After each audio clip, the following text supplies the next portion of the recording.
Hi,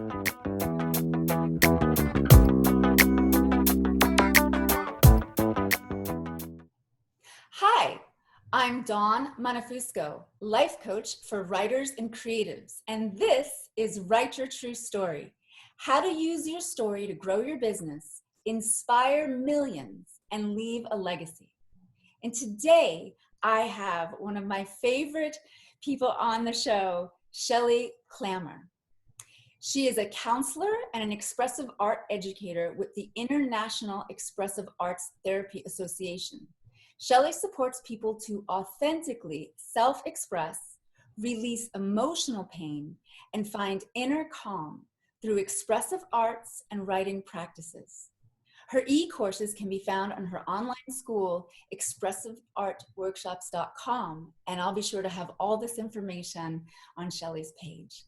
Hi, Shelley. Hello, Dawn. Hello. Pleasure to be here. Well, Shelley, tell us a little bit about what you do. Let us know, and then any projects you're working on. Okay. Well, I'm so excited to do this chat with you because I actually don't get to talk about my writing a lot. People want to hear more about, the art side of things because my business is called Expressive Art Workshops, but I'm actually a very passionate writer, and I write all of my stuff on the edges of my full-time work. So over the past 10 years, I've worked full-time as an arts facilitator in healthcare, and now I have a full-time private therapy practice. So writing sort of fits into the nooks and crannies of my spare time, and that doesn't mean that I don't get a lot of writing done. I'm really like super passionate about writing, and it was just so fun to prepare to talk to you because I just had all these ideas about what I wanted to talk about from my writer self. That's awesome. Yes. And so for projects, what I'm doing right now, I've written 20 e-courses, expressive arts e-courses mainly in the last 10 years. And so I just mounted them up on this gorgeous new learning platform. And I thought, oh, good, I'm done. That's it. That's it. But then, of course, something comes in on the edge of my intuition. And so I've just recently started a new writing baby, which is a intuitive creativity course about healing trauma. And it's supporting me to heal the last vestiges of trauma that I've experienced in my life. And I'm also organizing all the writing that I've done even further. I'm turning it into what I'm calling a learning library for my newsletter subscribers. So I'm organizing all my blog posts and free materials. It's a free thing that I send out once a week. So that's what I'm doing. Wow. Good job. Thank you. Yes. So tell us a little bit, we're going to talk about, how authenticity and vulnerability in storytelling, which is specific. It's different than what, people, I think, when you Google storytelling with business, to be quite honest, I used to be like, because I assumed it was making up stories to get more of something, And then over the years and working with intuitives and working with very heartfelt, amazing entrepreneurs and meeting women entrepreneurs and how they do it, I realized that when we actually speak our truth and our authenticity, we attract the people that need us. Can you tell us a little bit about how your, that authentic, vulnerable storytelling helped you attract the people to work with you? Okay. Well, I started to try to write authentically when I was 10 years old. I was a little dedicated journal writer, and that was like 40 years ago. So it was like a little tiny journal with a little flimsy lock and a key. And what I used my journal for was, back in the day, there wasn't even really self-help books available that said, feel all your feelings. And so most of my friends and I grew up in families where it was just, smile all the time, be happy. If you were sad or you were angry, it was really disturbing to your teachers and your parents. And so I needed a little place to put my feelings. And so that's when I started doing that. And it was, it was very secretive. And I was scared that people would find out that I wasn't feeling happy or or that I was upset about something. So I would write every night and tuck it away in my closet in a really good hiding place. And that's where I kind of started. And then when I was 18 years old, I bought my first self-help book. It was one of the early ones. It was by a psychologist, or a psychiatrist rather, named Scott M. Peck. It was A Road Less Traveled. Very dense for me to read at age 18. But the very first line of the book was, "Life is hard." And I was so elated about that, because I just, I was, a teen pageant queen. I had a smile on my face 24/7 when I was a teenager. And I just thought I had to be happy all the time. So when I read that, it really gave me permission to start taking my journal writing in a more honest way. Like when I was finding things hard, just to admit this is really hard for me. And so I carried on as a journal writer all the way until I was 40. And then I started sharing really personally on the internet. I started a blog way back when, 10 years ago. But, blogs were really new back then. Yes. Oh, brand new. Yeah. Yeah. And so I started an expressive arts process blog where I created, 2 or 3 pieces of art a week, and then I would just really write quite vulnerably and honestly about what it was, like my whole personal process, and then that morphed into me teaching and becoming a therapist, and that's where I am today with that. Yes. Oh, that's awesome. You know what's interesting is in 2005, I started a blog too, right? And I thought it was, oh my God. I was like, oh, you mean I don't have to go to the library and make copies and staple it and hope that a couple of people read it? Like all of a sudden I had a link, and I could just, even if it was my cousins and a couple of friends, it was, here's what I'm doing. Here's my life. Yes. And it was, as a writer, when you're little, you just want people to read, And then all of a sudden it was like, I actually didn't know what I was doing. And in the same way, I was sort of guided by communicating. But I love that you said that, especially the journal writing when you were younger up until you were older, because some people out there will say to me, oh, I just have, 50 journals, as if it's a nothing thing. Oh, it's a huge accomplishment. Yes. Tell us more about journal writing and how you use it, how you ask people to journal, why people should journal. Okay. Well, I think we all are super familiar. I mean, when I was about 30 years old, I came across Julia Cameron's book in the morning pages. So many of us who are writers, I mean, we just like, oh, yay, this is wonderful place. So I've written a couple of morning pages journal courses just because I was struggling with a lot of emotional pain when I was journal writing. And I found that just the simple brain drain method wasn't quite right. I was coming up against a lot of walls and resistances and struggles with sort of expressing things. So I've written some guides to helping people, encouraging people through my own story to kind of make it through the hard stuff, and why you would want to do that, why you would want to get to the other side, because it's really easy just to go, well, I'm just not going to write today. It just feels too hard. Yeah. That's awesome. You know what I'm getting is also when you say encouraging people to express, or you were saying how you were not able to express outwardly, which we didn't, right, with teachers.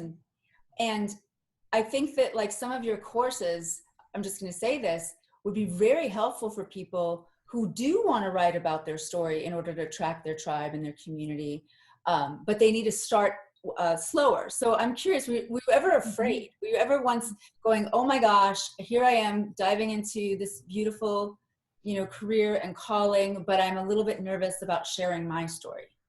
Did that ever? Yeah, well, when I first started, I think I felt lucky that, 15 people a day might have been reading my blog. It was pretty private back then. And so I was just all out there. So I was just making close friendships. I wasn't yet a leader or a teacher or a therapist or anything like that. So I did a couple of years of writing like that. And then, I went into my therapy training And I changed the direction of my blog a little bit and started to do a little more of my work behind the scenes, just because I do think it's good to share a little bit. But if you're, trying to lead and teach people and you're right in the middle of your muck and you're sharing everything, and I don't share all of my muck because, I really do want people to get the healed version of the story. And sometimes when you're in the middle of it, you're a bit emotionally needy, and then your clients sort of think, oh, I have to help you. And I've Yes, had that yes, experience, yes, right? And so I now, as a therapist and a teacher and a leader, I make sure that I share stories that are quite healed, so that the wisdom is in the story. It's still the same story, but there's no emotional need. There's just this wisdom. And so, yes, I think that courses are a great way to practice in a little small community, because I think that's how we learn to tell our truth. We tell our truth first to ourselves, maybe in a private journal, and then we go into a very safe space with other people, maybe just one other at first, like with a therapist or a friend.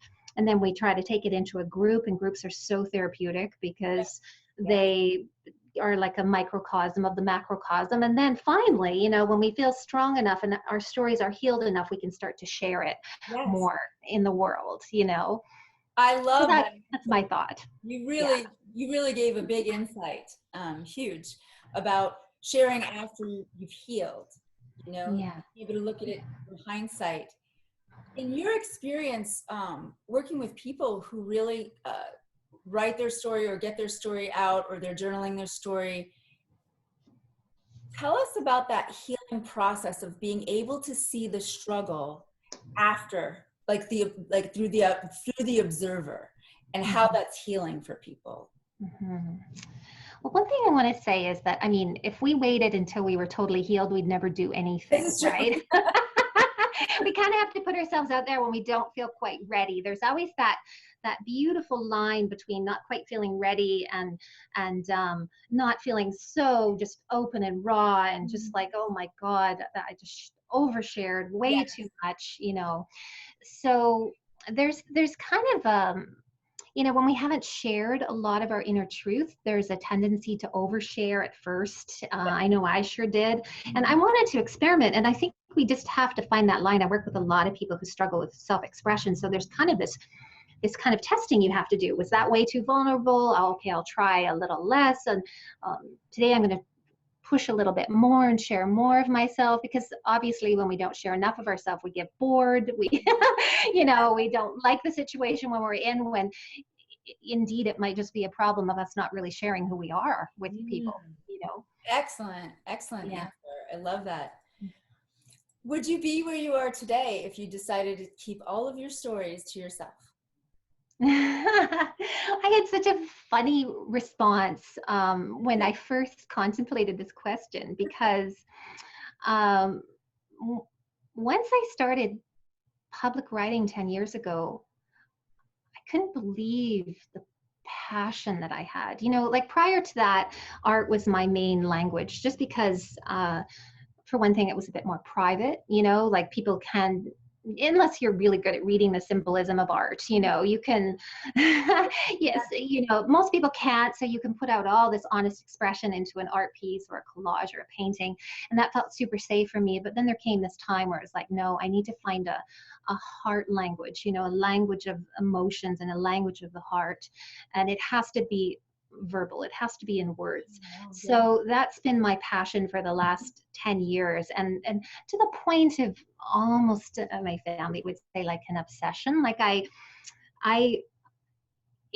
now as an artist, my creative practices are, I decide what I do a practice every day. So, I just decide, okay, this year I want to invite more flow into my life. So I'm going to do a year of watercolor paintings. I do it for 15 to 30 minutes before I go to work, and done. I don't have to revisit it again, right? Or, this year I'm doing mandalas, where I'm wanting to move into more emotional calm and practice meditation. So 15 to 30 minutes, done. Over tea, I'm done.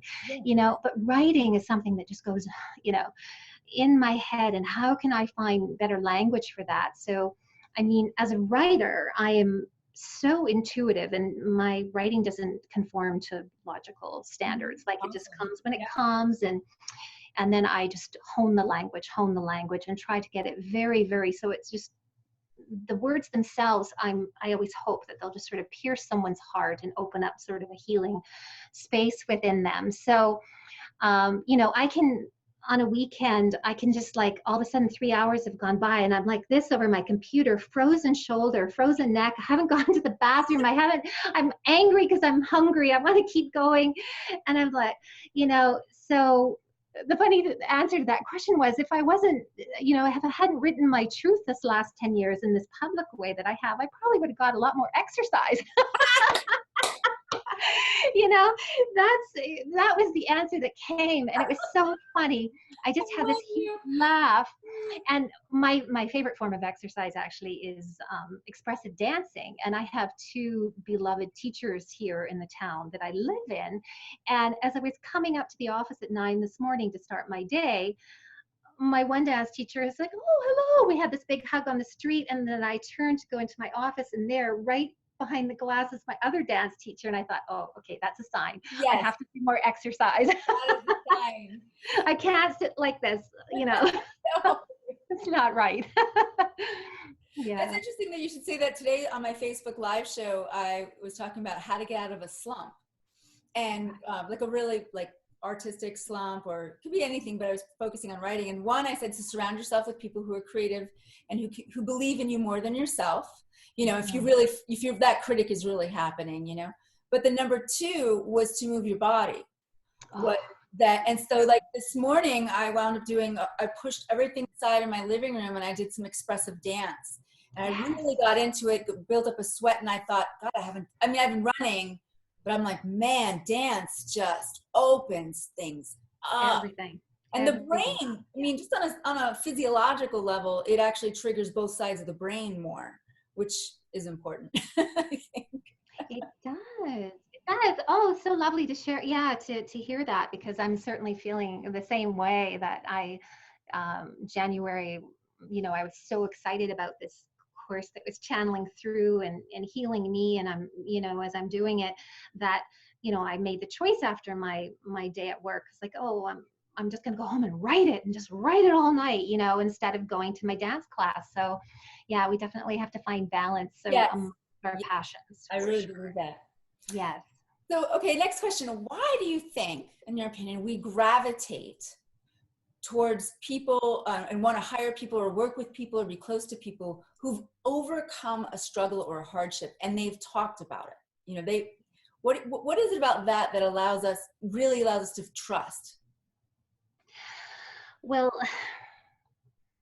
I think we're all, like the book that I read when I was 18, life is hard at certain levels of development. We don't know what we're doing. And if we've come from a really, even like a mildly to moderate to extreme background that was disordered or dysfunctional, we actually don't even really know what's healthy. So we actually need people who are further up on the ladder to say, oh no, that's dysfunctional thinking. That's, because we don't know. It's like the water we're swimming in. So I think that's why, I was speaking to you privately about the healing web, but I had this vision of a ladder actually, because I often see us, somebody needs to help me up the ladder, and then I'll help someone else up the ladder to this higher understanding that we're all trying to get. So we're all at different levels of the ladder. And that's how I see it. Oh, that's a great image. I like that a lot. I'd heard the phrase, we lift as we climb. Yes, that's very akin to that. Absolutely. Yes. That's amazing. Yeah. This feels good to hear. Yes. So you've already talked about how the internet and social media, or at least the internet, changed the way you convey your story in the blog. What about social media? What about talking about healing and story? What are you, for people who are a little scared out there, feeling a little vulnerable, it is the authenticity and the vulnerability though that we all want to connect to, right? Yes. I guess the best question I usually get is, when is it too much, or when is it feel good? I think you kind of answered that with the if you're not in the muck. so much. Yeah, yeah. And I would love to speak to the internet in the sense that I think for all of us, it gives us such an amazing freedom to be ourselves and to authentically express our voice. And I just, I had this little story to share about that because a couple of years ago, I was approached by a publisher to collaborate on a book. It wasn't a book that would be all mine, so there was like this team, right? And it was a big publishing conglomerate, and they wanted me to write all of the text, and then there was an illustrator, and then there was like just an editorial team, and they sent me all the chapter outline already made. And I was like, oh my God, I've never done an outline. It's been all very organic, like what's emerging from very feminine, very intuitive, like what's emerging right now, what wants to birth, what wants to be pregnant. And then, this really intense deadline. And it really gave me an appreciation for this wonderful freedom that we've really never had in human history, where if we feel compelled to say something, we can just say it and publish it ourselves and put it out there. And and I'm really in a blessed position now because I have a lot of readers. Like, I started out with 15 readers on my blog a day, and now I have 1,500 readers a day. So when I put something out, it gets to a lot of people, and over time it gets to a lot of people because people come in later and look at it again. Yes. And so I think we're changing the world with the internet and having the freedom. And I think that all of us coming together in our various authentic voices is really, like I said, when I was a kid and there was no self-help books to read, and I just had no picture as to what life could be outside of the idealistic sort of perfect family that everyone was supposed to be back then, and so having all these stories that are authentic, I think it's just a tremendous, beautiful gift that we can just treasure, that we can just self-publish anytime we want. Even if we want to write a book, we can just put it on Kindle if we want to, right? I love that answer. I do feel like this, yes, we're connected. Yeah, we hear a lot of bad things, right? But it truly is one of the best times in human history in terms of connection, in terms of being able to help others who are across the world, Yes. And in little ways, we really, I'm sure you've had this experience of people reading your blog or something from halfway, all the way around the world and say thank you. Whoa, It's so amazing. And that's a beautiful point because back when I was young, if I lived in a small town and I couldn't find anybody that I could really relate to on a deeply creative, femininely powerful way, intuitive, creative way. There wasn't anybody that I can think of. I just didn't meet a person like that. Yeah. And so when I got on the internet and found that there's so many people like me, but they're not in my town necessarily, but they're all over the world. Oh, that just, my heart just blossomed with that. And I was just, go, I'm just going to write what's in my heart. And I was off and running. Yes. It's amazing. Just doing the research and finding people like you. I literally felt myself almost like look up more. Like I felt like I could see wider by meeting people via internet and asking them questions, And you really do work with story and journaling and art and expression with people to heal them, And I can't say thank you enough for that, because it does take, I think, a special, strong woman to really to process people, to work with them on a very patient level when they're in the muck, help them through the muck, if you will. And I do just want to give you props because you're doing big work with people in terms of their personal story, and going in there can be very, very scary. And if you could just talk a little bit about how it's okay to go in there. Oh, wow. Yes. Well, I love going there.